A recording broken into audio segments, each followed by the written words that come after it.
In the hush, every second counted. Frosted breath coiled like smoke in the dim stillness of Alaska's interior. The frozen wilderness, silent and vast, stretched endlessly below, a sea of snow and pine cloaked in shadow. Somewhere in that silence, high above the earth, a massive B-24 Liberator bomber cut through the frigid air like a drifting ghost. Every step of fate was being set in motion, like a chess piece moved in a deadly game of gloom. The year was 1943. The date, December 21st. And what began as a simple cold weather test flight was about to become one of the most harrowing survival stories in American military history.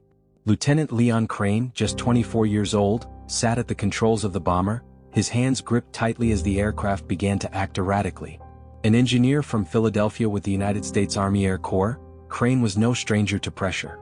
He was trained, capable, and calm, but nothing in his training had prepared him for this.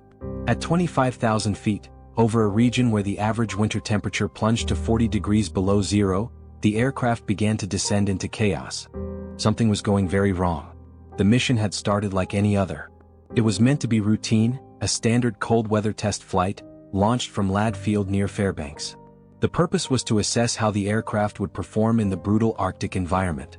The crew consisted of 5 men, all experienced, all unaware that the coming hours would thrust them into a life-or-death battle against nature itself. The test flight would soon become a test of the human spirit. Now picture this. You're flying over a seemingly endless wasteland blanketed in snow and ice. The air outside is a deadly -40 degrees. The nearest town is hundreds of miles away. Then, without warning, your plane starts to spiral violently and uncontrollably. What would you do? What could you do if in a single moment, you were cast alone into one of the harshest environments on Earth, with no food, no supplies, and no way to call for help? As the bomber, nicknamed Iceberg Inez, entered a flat spin, a condition every pilot dreads, Captain John Sutherland gave the order to prepare for bailout or an emergency landing. The flat spin meant the aircraft was rotating horizontally while plummeting rapidly toward the frozen ground below. It was a death spiral. Crane fought with the controls, hoping against hope to stabilize the plane, but at 8,000 feet, he realized there was no saving it. His mind raced. Training kicked in. He strapped on his parachute, moved toward the escape hatch, and with a deep breath and silent prayer, leapt into the void. As he fell, freezing wind tore at his flight suit. He caught a glimpse of the B-24 in the distance, his 4 crewmates still aboard, hoping for a miracle landing. He watched helplessly as the aircraft vanished, carrying with it not only his companions but any realistic hope of a quick rescue. Below him lay the Alaskan wilderness, immense, indifferent, and deadly. Frozen rivers twisted like veins through snow-laden forests. There were no roads, no signs of humanity, just white silence. When his parachute finally deployed, it jerked his body violently and slowed his descent. Then impact. Crane slammed into deep snow, the wind knocked out of him. For long minutes, he lay there in stunned silence, his lungs burning as he gasped for air. When he finally managed to sit up, the realization of his situation sank in with brutal clarity. It was late afternoon, the Arctic sun hung low in the sky, casting long, pale shadows. In a few short hours, darkness would fall. And with it, temperatures would plunge further. All he had was a Boy Scout knife, a small box of waterproof matches, the clothing on his back, and the silk of his parachute. No food. No compass. No map. No radio. And as if fate hadn't already stacked the odds high enough against him, the winter solstice meant he would have only about 4 hours of daylight each day, barely enough time to search for shelter or food before the cold consumed him. That first night, Crane understood the truth. Survival depended not on courage but on immediate action. With the cold intensifying and frost forming on his eyelashes, he wrapped himself tightly in the parachute's fabric, forming a crude cocoon. The silk and nylon helped trap what little body heat he still retained. It wasn't comfortable, far from it. His body shook violently as he lay in the snow, wolves howling somewhere in the distance, a haunting soundtrack to the longest night of his life. Sleep came in short, miserable bursts. When morning finally arrived, it brought little warmth. His fingers were stiff, his toes numb. The early signs of frostbite were clear. He knew that unless he built a fire and soon he would lose his hands and feet or his life. The matches he carried were now more valuable than gold. He sheltered himself beneath a fallen spruce, where the snow hadn't penetrated as deeply.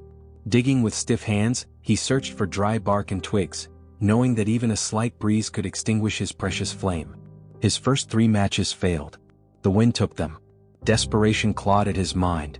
On the fourth attempt, he was more methodical, shielding the match with his body, carefully positioning the flame beneath dry shavings. A flicker. Then a small flame. He fed it gently with bark and pine needles until it grew. That fire, small, crackling, and fragile, became the difference between life and death. As the warmth returned, pain surged through his limbs like electric current. But pain meant life, and life meant hope. For 3 days, Crane survived on melted snow. The hunger was unbearable, a hollow, gnawing void that made every movement feel like climbing a mountain. He knew humans could survive for weeks without food, but not in temperatures that drained calories with every breath. He needed to find sustenance. Using strips of parachute cord and what he remembered from Boy Scout training, he built crude snares in the snow. The first few attempts failed, either too obvious or too poorly set. But on the fourth day, something miraculous happened. He found a snowshoe hare caught in one of his traps, its leg tangled. With trembling hands, he cleaned the animal, then cooked the meat over his carefully tended fire. The smell was intoxicating, almost overwhelming after days of starvation. "I never thought rabbit could taste so good," he would later tell reporters.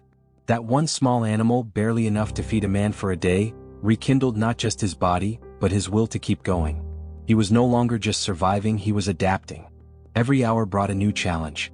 Every step through the wilderness tested his endurance and ingenuity. But Leon Crane had made up his mind. He was not going to die in the Alaskan wild. And his ordeal was only just beginning. By the end of his first week in the Alaskan wilderness, Crane had managed to establish a rudimentary survival routine. He had chosen to keep his base camp near the site where he initially landed, clinging to the hope that a rescue mission might be launched and that the bright, colorful material from his parachute, now spread out over the snow, would catch the attention of search planes overhead. Each day unfolded with a strict rhythm.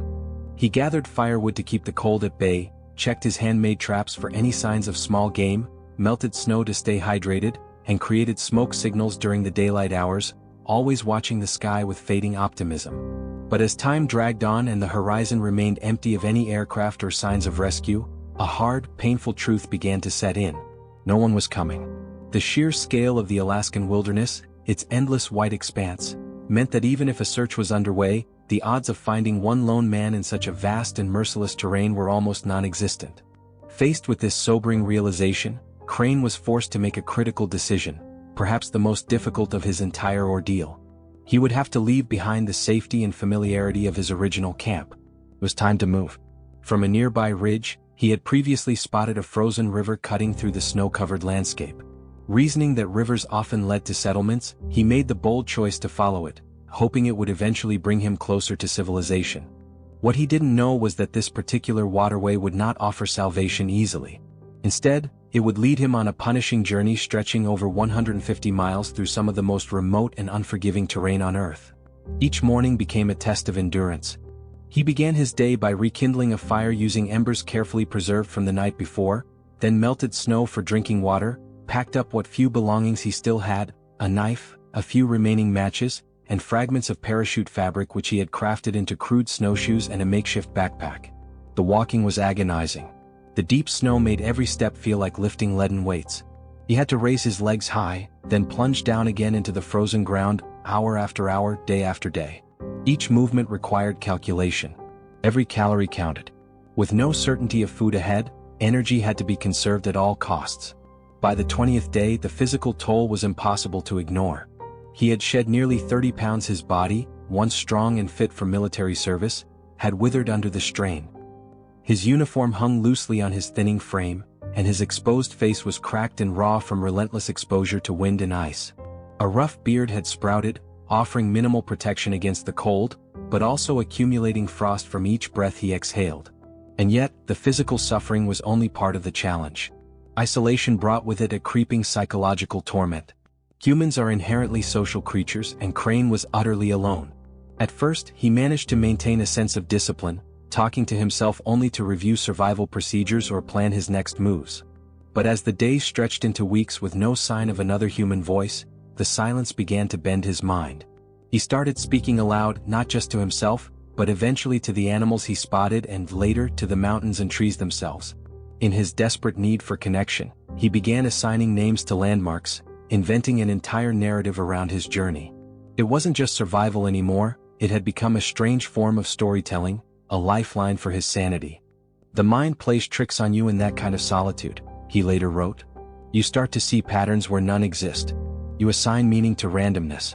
Your brain becomes desperate for connection, for meaning." At night, when the cold reached its cruelest depths, he would lie awake beneath the open sky and watch the aurora borealis shimmer above him. The ghostly green and blue lights seemed to dance across the heavens, sometimes with a beauty so haunting it brought comfort, other times so otherworldly it left him filled with dread. There were rare moments of wonder amid the suffering, a moose silhouetted by the morning sun, the eerie silence after fresh snowfall, or a sky filled with more stars than he had ever imagined. Then on the 35th day disaster struck. While crossing what he assumed was a safely frozen section of the river, the ice suddenly cracked and gave way beneath him. In an instant he plunged waist-deep into icy water. The shock of the cold was so intense, it nearly forced the breath from his lungs, a dangerous reflex that could have proven fatal if his head had gone under. He scrambled for the river's edge, but each time he grabbed at the ice, it crumbled beneath his fingers. Finally, using his knife as a makeshift ice pick, he clawed his way onto solid ice and crawled to the riverbank. But now he faced a new and deadly threat. His soaked clothes in sub-zero temperatures were beginning to freeze solid.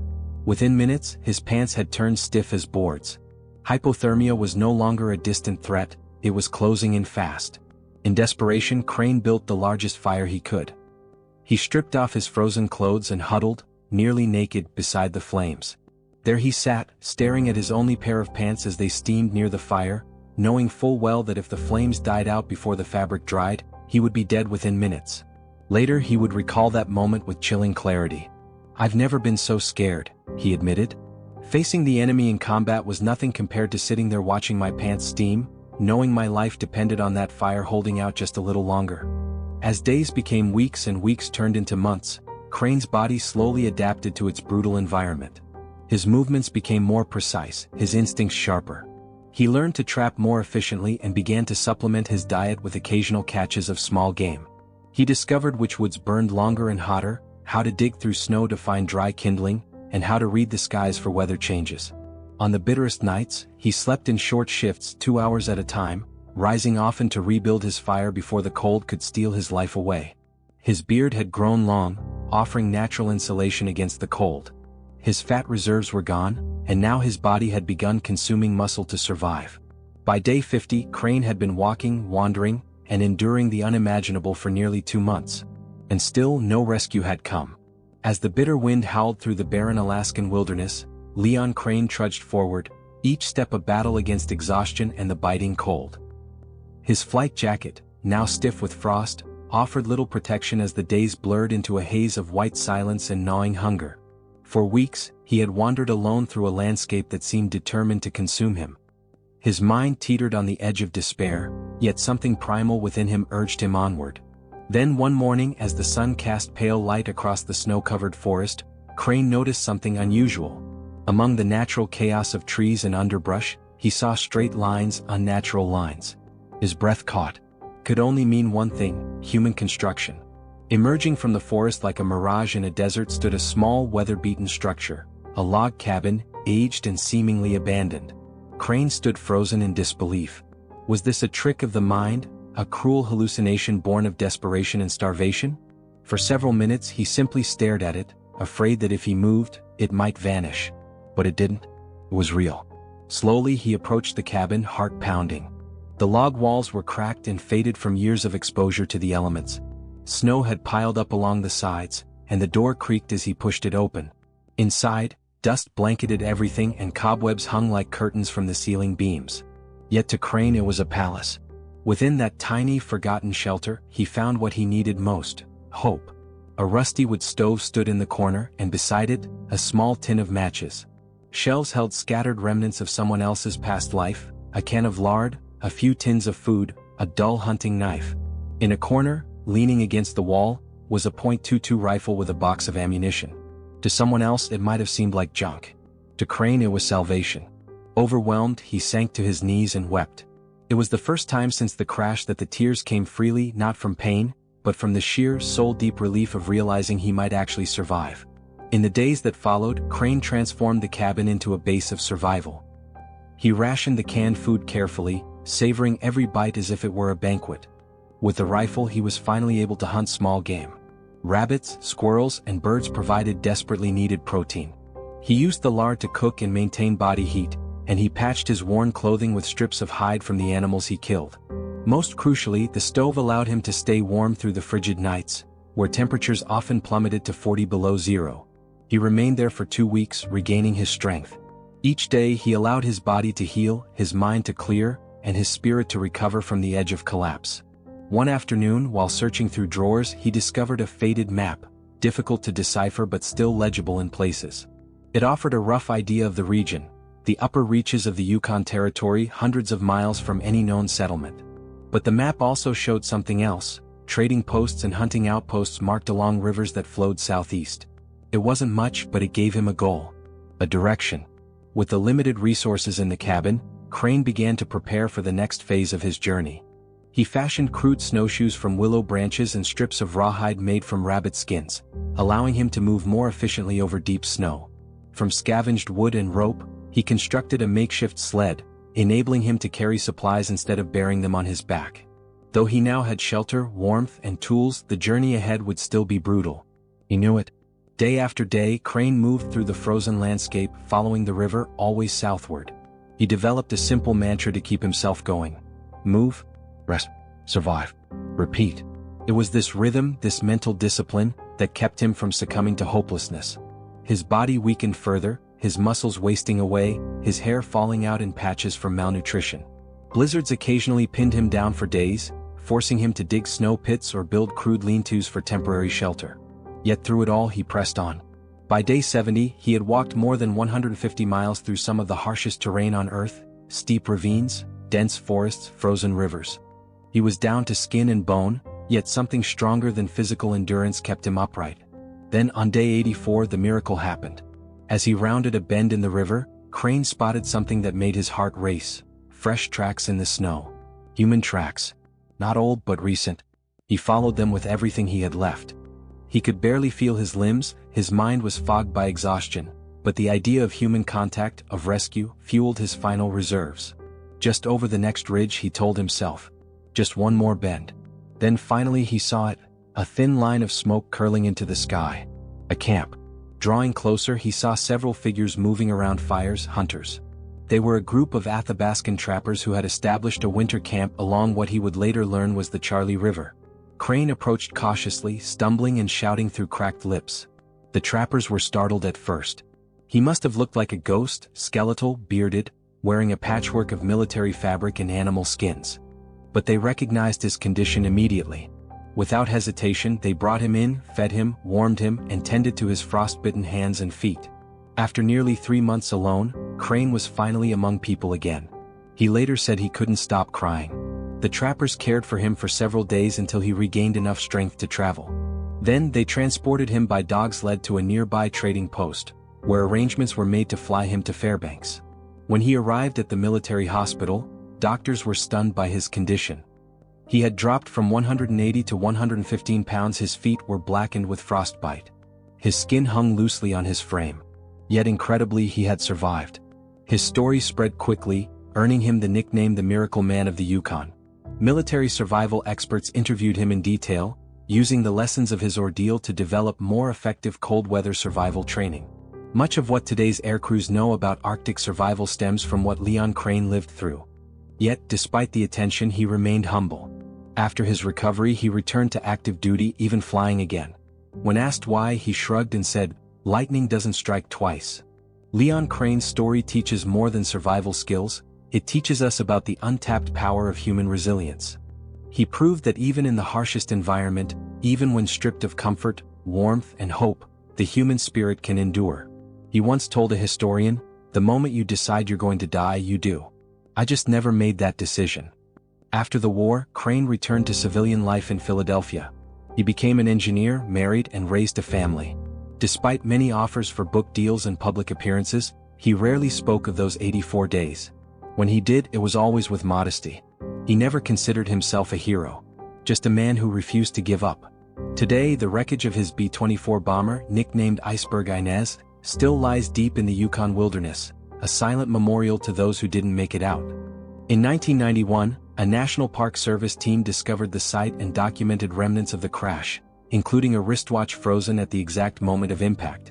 Leon Crane passed away in 2002 at the age of 83. But his story lives on in survival training manuals, military courses, and in the hearts of all who draw inspiration from it. His ordeal remains a testament to the endurance of the human body and the boundless resilience of the human spirit. So ask yourself, if you were stranded alone in the heart of the frozen wilderness with no food, no compass, and no help, could you survive? Leon Crane did. And because of that, we now know just how far the will to live can carry us. Thanks for watching. If you want more deep dives into mysteries like this, don't forget to like and subscribe. See you in the next one.